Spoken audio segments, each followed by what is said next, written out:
주신 하나님의 말씀은 신약의 마태복음 4장입니다. 마태복음 4장 23절부터 25절까지의 말씀 이렇게 적겠습니다.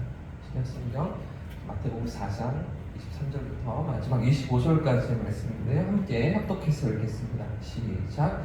예수께서 온 갈릴리에 도르다니사 그들의 회당에서 가르치시며 천국 복음을 전파하시며 백성 중에 모든 병과 모든 약한 것을 고치시니 그 소문이 온 수리아에 퍼진지라.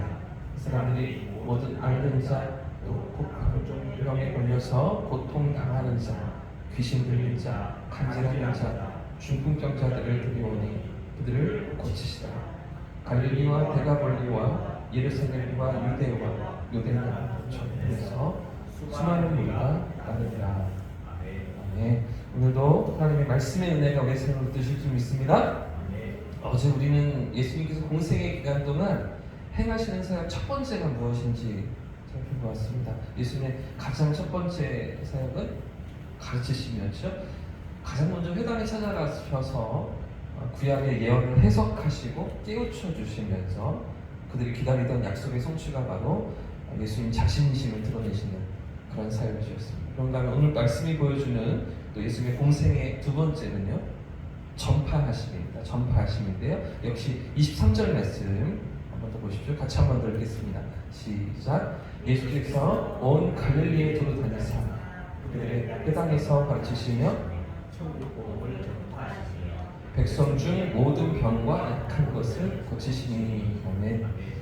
여러분, 지금 예수님께서 무엇을 전파하고 계십니까? 천국 복음이죠. 하나님 나라의 복음입니다. 지난주에 말씀드린 것처럼 천국이라는 얘기할 때 천국이 또 성경이 복음서가 얘기하는 하나님 나라와 다른 개념이 아니라고 말씀드렸었죠. 천국, 하나님 나라, 이게 동일한 개념이라는 것을 우리가 살펴보았었습니다. 여러분, 이 하나님 나라의 복음은 사실 마태가 바로 위에서도 언급하고 있었는데요. 오늘 본문 위에 17절 말씀을 보시면 위에 본문에 이때로부터 예수께서 비로소 전파하여 이르시되 회개하라 천국이 가까이 왔느니라 이렇게 말씀하시면서 공생애를 시작하고 계셨습니다. 하나님 나라의 복음 전파가 예수님의 그 사역의 시작점을 알리는 그런 장면이었음을 마태가 17절에서 기록하고 있었는데, 그런데 왜 또 바로 이어지는 23절이잖아요. 몇 절 지나지 않았는데도 불구하고 이 천국 복음을 전파하셨다라는 대목을 또 한 번 언급하고 있는 것이죠. 또 한 번 이 내용을 반복하고 있는 것입니다. 왜 그럴까요? 그만큼 하나님 나라의 복음이 예수님 사역의 핵심이었기 때문입니다. 바로 이 하나님 나라의 복음을 주시기 위해서 예수님이 오셨고, 예수님의 공생의 3년 반 동안도 이 하나님 나라를 그들 가운데 깨우쳐 주시고 그 나라가 임하였음을 그들로 경험하게 하시며 누리도록 하시려고 예수님께서 그 깨우치시는 시간이 3년 반의 시간이었고 그것들을 가르치시는 시간이 3년 반이었기 때문입니다. 여러분, 이 하나님 나라를 근데 예수님께서 지금 어떻게 말씀하고 계십니까? 이런 천국을 예수님께서 어떻게 알리고 계십니까? 어제 우리가 살펴본 예수님의 가르치심 같으면 회당에 찾아가셔서 구약을 인용하시죠. 또 그 예언을 해석해 주십니다. 그리고 깨우치시던 그런 가르치심이었는데요. 구약의 말씀으로 논증하고 설득하고 설명하시는 그런 예수님의 가르치심, 그런 작업이었잖아요. 그런데 지금 하나님 나라의 복음은 어떻게 알리고 계십니까? 전파하심. 그러니까 선포하고 계시는 것이죠. 여러분, 전파가 무엇입니까? 선포가 무엇입니까? 가르치고 설명하고 설득하고 해석하는 것과 조금 차원이 다른데요. 오늘 본문에 전파하다라는 헬라어는 케루소라는 단어입니다. 케루소. 원래 의미는 전령관이 왕의 공적인 명령을 전달한다는 뜻입니다. 왕의 공적인 어떤 명령을 전한다, 이런 뜻이 케루소라는 말입니다. 그러니까 전파가 무엇입니까? 선포가 무엇입니까? 논리를 가지고서 설득하는 것이 아닙니다. 어떤 이치를 따져가면서 이러니까 맞지? 이렇게 이야기하는 게 아닙니다.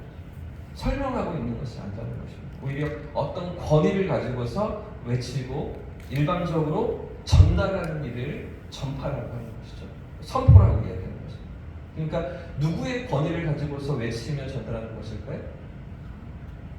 하나님의 보내심을 받은 신적인 권위, 신적인 권위로 외치고 있는 것이죠. 하나님 나라가 임하였음을 알리는 하나님의 대사로서의 역할을 감당하는 것, 이걸 전파라고 성경이 말하고 있는 것이죠. 그래서 여러분, 우리가 사복음서를 계속 읽다가 보면 여러 곳에서 예수님께서 지네들과 무리들을 가르치시고 깨닫게 하시고 말씀을 해석해 주시는 장면들도 있지만, 또 그와 함께 또 이렇게 선포하시는, 외치시는 그런 예수님의 모습도 우리가 발견하게 됩니다. 마태복음 9장 35절에도 보시면 예수께서 모든 도시와 마을에 두루 다니사 그들의 회당에서 가르치시며, 마찬가지죠. 여기도 지금 4장 말씀과 똑같이 그들의 회당에서 가르치시며 또 천국 복음을 전파하시며 이렇게 기록되어 있습니다. 여기서도 예수님께서 선포하시는 거죠.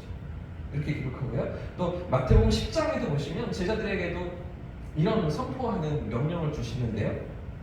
제자들에게 권능도 주시고 그들을 파송하시면서 이렇게 말씀하십니다.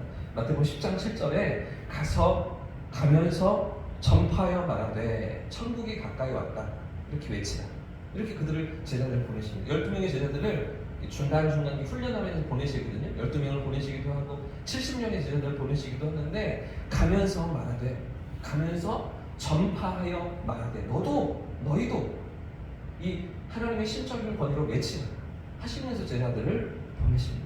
여러분, 그래서 사도행전에서도 보시면 제자들이 어떻습니까?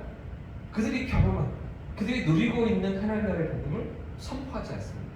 담대히 외치는 것입니다. 1차, 2차, 3차 전도여행을 다니면서 예수가 하나님의 아들이심을 선포하고요, 구원의 복음이 우리 가운데 임하였음을 선포하면서 담대히 외치는 그런 증인들의 모습을 우리가 사도행전에서 보게 되는 것이죠. 자, 그런 가운데 사도 베드로가 그 예루살렘의 초대 교회의 리더였던 베드로가 이렇게 가르쳐 주는데요.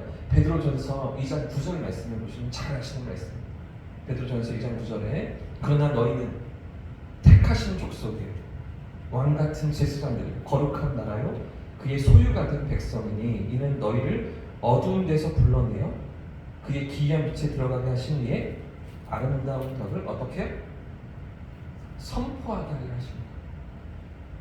기이한 빛에 들어가게 하신 이의 아름다운 덕을 선포하는 그 일을 위해서 우리를 부르셨고 우리를 구원하시고 우리를 자녀 삼으셨음을 베드로 사도가 이렇게 고백하고 있는 것이죠. 사랑하는 여러분, 왜 하나님께서 우리를 그의 소유로 삼으셨습니까? 왜 오늘도 이 땅을 살아가는 수많은 사람들 가운데 먼저 우리를 택하시고 부르셔서 당신의 소유로 삼으신 것입니까? 선포하게 하십니다. 할렐루야. 선포하는 일을 위해서 하나님이 우리를 이 자리에 오늘 있게 하신 것이죠. 어두운 데서 불러내어 그의 기이한 빛에 들어가게 하신 이에 그 하나님의 아름다운 덕을 선포하도록 우리를 부르신 줄 믿습니다. 그렇기 때문에 여러분, 때로 우리는 오늘 예수님 말씀처럼, 예수님 하신 사역처럼 때때로 선포해야 할 때가 있습니다. 물론 우리가 가진 이 복음의 영광스러움을 잘 설명하고 이해시키고 기다려주면서 가르쳐야 할 때도 분명히 있지만, 그것만 아니라 또 어떤 순간이 있습니까?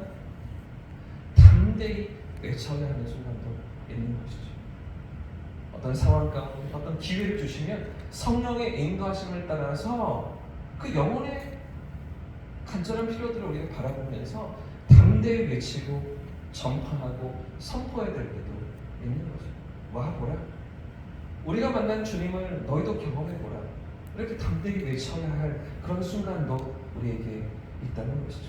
사랑하는 여러분, 이 영광스러운 복음을 담대히 선포하는 저와 성도님들 되시기를 축복합니다. 그래서 예수님의 사역이 이 세 가지로 정리가 되는 것이죠.